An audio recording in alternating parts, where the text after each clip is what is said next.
Herald with Spear is currently the only hybrid build that's actually working in PvP right now. As you have decided in the poll, today we're gonna take a look at this build. I'm Summer, and without much further ado, let's jump right in. So, let's start with the gear. Like I said, it's a hybrid build, so we are using the Tyrant Amulet. It's a new one. It's just some months old, and it gives you power and condition damage major, and precision and toughness minor. So you deal some nice power damage as well, but also apply quite a bit of condition pressure. Toughness is really good because you're a heavy armor class, you even have more armor already, so you're actually quite durable against power damage. For Rune, you will use Rune of the Lynx to get some more movement speed and also nice hybrid damage. For Relic, you want to use Relic of Rivers, which gives you alacrity on dodge roll in combat at the end of dodge, and some regeneration. The alacrity is the most important part here. And then, like I said, you of course want to use the spear, and in your offhand, the staff for defense. For sigils, you want to use energy sigil on your spear, and doom sigil. Be aware that those sigils also proc when you swap legends in this on this weapon set. So you don't want to have the same sigils on both weapons, because you could proc them one after another, and therefore you will use cleansing and escape on your staff, because staff is a defensive weapon set, and this build struggles quite a bit with condition cleansing. So if you want to swap to staff, you will lose one condition from cleansing, and you will also lose some movement impairing conditions every 18 seconds. So that's it so far for the gear. Now to the traits. So like I said, we are on a hybrid build, therefore we want to use Corruption trait line for get some condition damage. You will first release some damage around you when you swap legends. You have increased torment damage, really nice.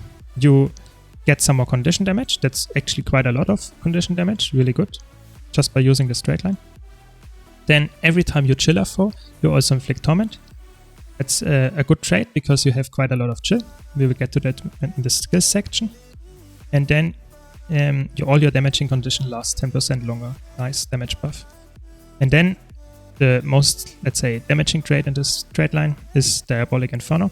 Every time you swap legends via this trait, you will also apply poison and burning around you. It's a little bit delayed, you will see it later in the combat section, but it's an AoE effect around you, 240 radius, and it's quite important for your build to land that.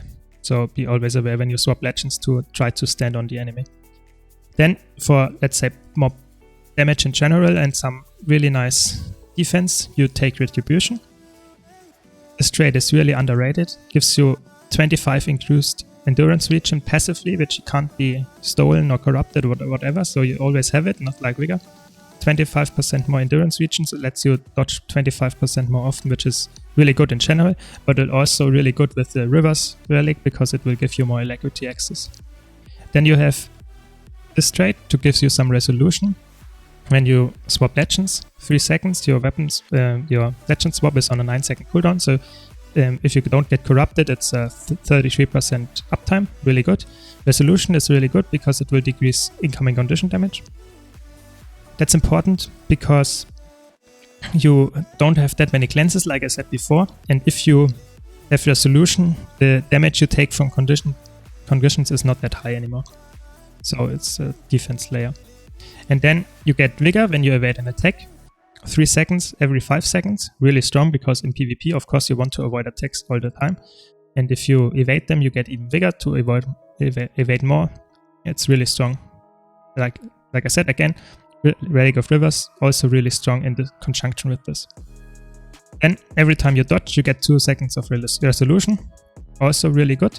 So you get a lot of boons in combat when you dodge. You get resolution, regen, and alacrity, really strong. Then you take less damage when you have resolution, nice defense just in general. And then while you have resolution, all damage dealt is increased, and you gain might when you strike foes. So might is really good on a hybrid build because it not only increases your power build damage, but also the condition damage. And then resolution granted to you lasts longer. So you have 50% increased duration of resolution, which will not only increase your damage, but also decrease the condition damage taken, decrease the damage take in general, and also gives you might every second. So it's a really, well-rounded trait line here. You get damage and damage reduction. And the last trait line you have is, of course, Herald. So Herald gives you access to your F2 skill. We get to that later what it does. And it also gives you access to this trait. It's really strong. It will increase your movement speed of 5% per point that you spend to upkeep skills. We have a lot of upkeep skills with the facets. So we get to that later, but it's increasing your, let's say, stick potential or your disengage potential immensely. Then you get more maximum life, very nice to have. And then every consume skill, that are all the skills that, let's say, flip over after you activate a facet, will heal you for 500. That's really good because you are quite, let's say, have a low life pool and you have a high toughness amount. So every bit you heal is worth a lot more because you're, let's say, less likely to get hit hard for higher attacks, and therefore your healing is more important, more valuable. Then you get more concentration. Yeah, okay, not bad, but you get also more damage for each boon you have, and you have a lot of boons when you are in Clint, so really strong. And lastly, Draconic Echo, you get, let's say, you increase your uptime of your facet. If you use the consume skill, it will still on-go for a bit. And then it will also give you some passive bonuses, like healing increase to others, not that important, but crit chance and condition damage is nice. The damage percent is good, and Facet of Chaos reduces your damage that you get per 5%. It's also good. So you have quite a lot of stats that you get from your facets as well. So now to your skills. So you have in the offhand, you have your staff. Your staff is your defensive weapon set, like I said. The auto attack, yeah, not that strong. The 2 skill, if you hit it, heals you, really nice. And gives some weakness to your enemies if it hits, very good. Then you have your block, the channel block, nice to have. 2 seconds, let's say, chill time for you if you don't get interrupted. To reposition yourself, get some cooldowns. And then you have your 4, which is really strong, heals, and also the blast finisher. And most importantly, removes 2 conditions. That's the only skill that removes conditions from you that is not related to your legend swap, so be aware of that. And then you have your 5 skill, which is an evade and a knockback. You dash in the direction of your let's say, targeted, and then you knock them enemies back, which is really good to get enemies away from points, but also evade it for a short second. So you have a lot of defense on this weapon set, but it's nothing new. Now to the spear. Your spear auto attack is either ranged 600 if you are far enough, or if you're in melee range, it's a melee attack. The range is rather small, so if you're in melee range, it's not that high radius, but if you're away from your target, it's actually also not a really strong ranged attack. It's just 600 range, so you have to be aware that it's really not that, it doesn't feel like a total ranged weapon. It feels like some kind of mixture between a melee and a ranged weapon. That's for all of your skills. All of your skills are 600 range. So the 2 skill is just some more damage and also some chill if you land it. Really good. All skills except the 3 also decrease the cooldown of the 5 skill. We will get to that later, why that's important. The 3 skill is like a small dash in a direction, which is also a short evade, and also leaves behind these red things, which will really annoy enemies, weaken them, slow them, chill them, and because you have to trade when you chill enemies, you will also apply torment. So your 2 and your 3 will apply some torment as well. So if they walk in them or you do it over them, the 3, they get 4 conditions just from this skill, even though it's a defensive one. So it's actually quite a annoying skill for enemies. And the 4 skill is just some AoE CC. It will pull enemies in the circle in the middle.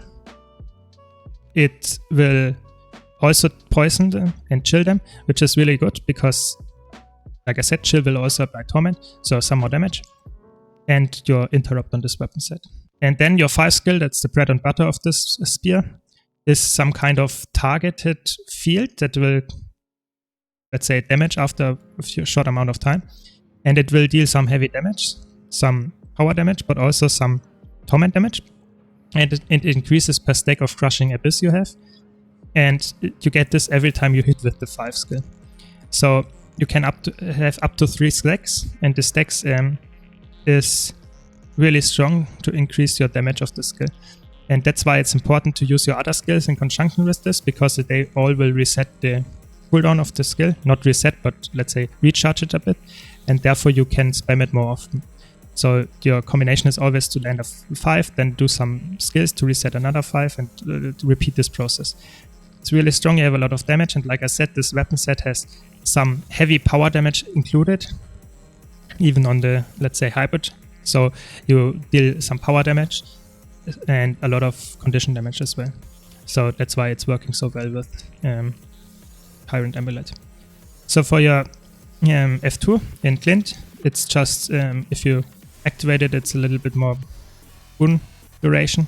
But if you activate it again, it will also not only remove conditions from you and the allies, but it will increase some boons. So that's really important to know, that it cleanses some conditions. That's the only skill except the staff that cleanses some conditions. So be aware of that. And then you have your facets.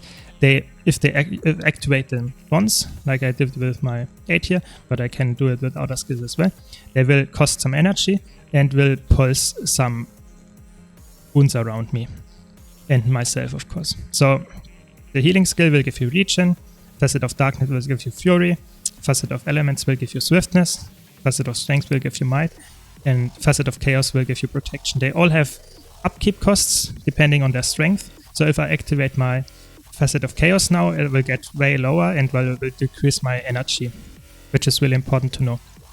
And if I run out of energy, of course, they will stop working. And this is also why I get the Rise in Momentum stacks, because of the trait here.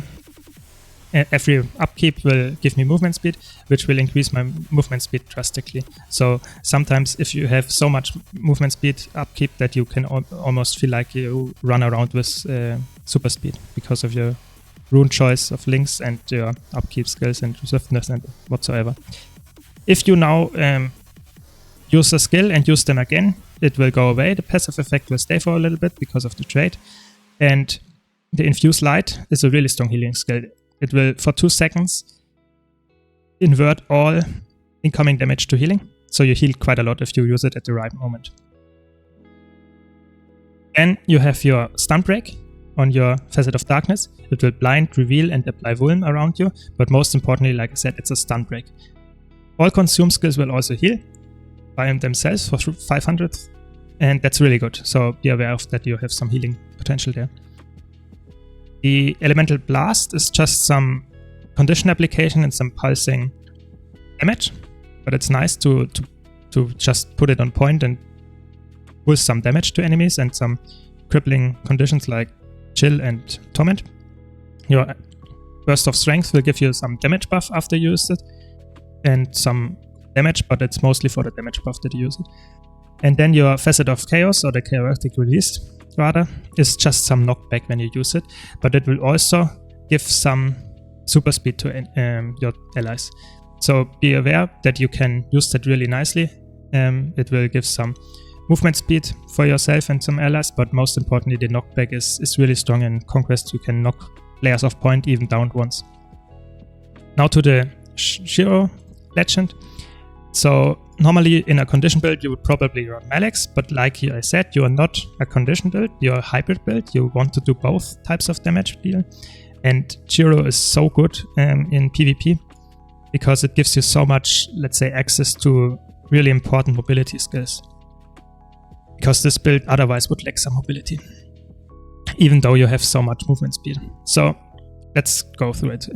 Facet of nature will just remove some wounds and deal some damage around you. You should probably use it more in the other stuns to get some condition removal. But if you really need AoE boon removal, this is a good choice. Your healing skill is just a little bit of healing, but the next 6 attacks will hit harder because they will siphon damage and also heals you a bit for every hit. So nice healing skill as well. Then you have your very strong stun break. Costs 40 energy, but it's really strong. It will, let's say, roll you back and remove crippling conditions like cripple, chill, and immobilize, and will give you some endurance and some fury. It's a really, and also evade. It's a really overloaded skill. It's really strong. You should use it all the time if you get stunned or really want to disengage. You can also use some about face action so that you can roll in the direction you run. Then phase traversal, the most iconic skill of let's say Shiro. You just port to your target, 1200 range, and the next 2 attacks are unblockable, so be aware that you can even interrupt some skills, blocking skills with this. For example, staff 5 is really nice to interrupt someone, or even the 4. Or even if you have enough energy, the Jade wins. But it's mostly for the, let's say, quickness and the nice movements of such a long range engage. And you can even use it if the target is out of range. You will just use the port as far as you can. So it's really strong.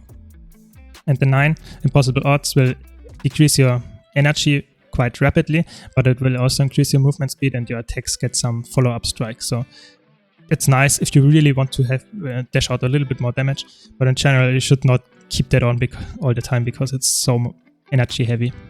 And then your Jade wins, really strong. This no damage almost, but it applies vulnerability if you hit, and most importantly, it will stun for 3 seconds all enemies around you. 600 radius, it's actually quite large, and it's really heavy. If you can hit that in a team fight or even in a 1-on-1 or whatever, it's almost certainly a kill after that, because 3 seconds is a long time in PvP. So be aware to land that at the right time. So that are the skills. So now for some important combos. Like I said, you have to recharge your 5 skill in Spear with all your weapon skills in the Spear set. But you also can do some nice, let's say, skill cancelling, which is really important because both elite skills can be cancelled without going on cooldown or costing further energy.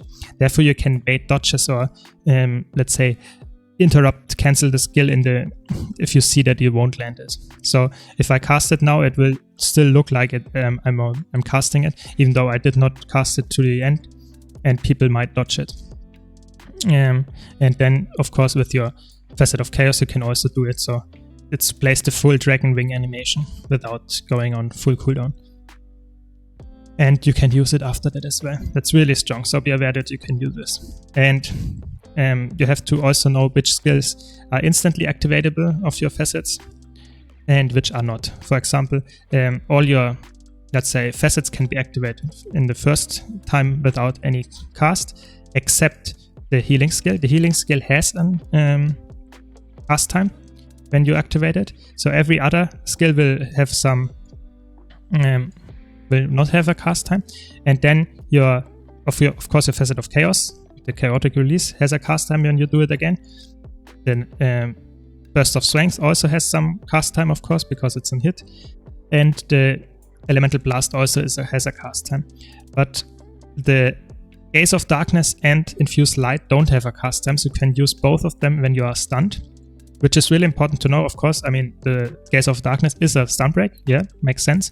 That it's an instant ability to break your stun and also blind enemies instantly. That's really good to know if you want to blind someone in a really important attack to miss them.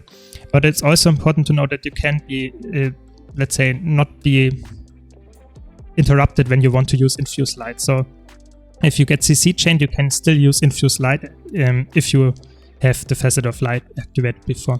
So be always sure if you are under pressure to activate the Facet of Light, because the first activation has a quarter of a second cast time, but after that you are safe to go. If your energy doesn't run out, you can use Infuse Light whenever you want, even when you are stunned. So that's really important to know. And then on your Shuriken weapon set, of course, you can use the 7, like I said, to go forward as well if you use the about face key in the correct manner. And then, of course, your heavy engage skill with the 8. But most importantly, it's your engage and, let's say, mobility set. And your dragon set is the really strong one with the damaging buffs and healing buff, heal. So if you want to do damage with this weapon set, of course, all your weapon skills deal a lot of damage, but all of your, let's say, utility skills are actually not that heavy on damage side, except maybe the elemental blast. So your main damage comes from your weapon, of course. So always try to land your 5 and stick to your target with your rather mid-range attacks.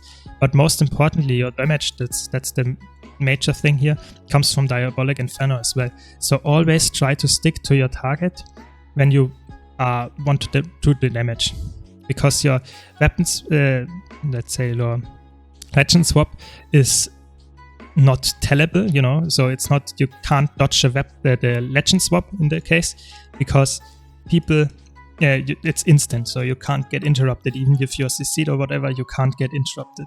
Be aware though that it's, like I said, a little bit of a delay, so I swap now and then it procs, so they can dodge it, but you have to be aware that you have some range skill, some melee skill around you, which is really important to land, because it's quite a bit of your damage comes from this. And therefore, try to land this as often as you can, even when you are kiting or something. It's a nice skill.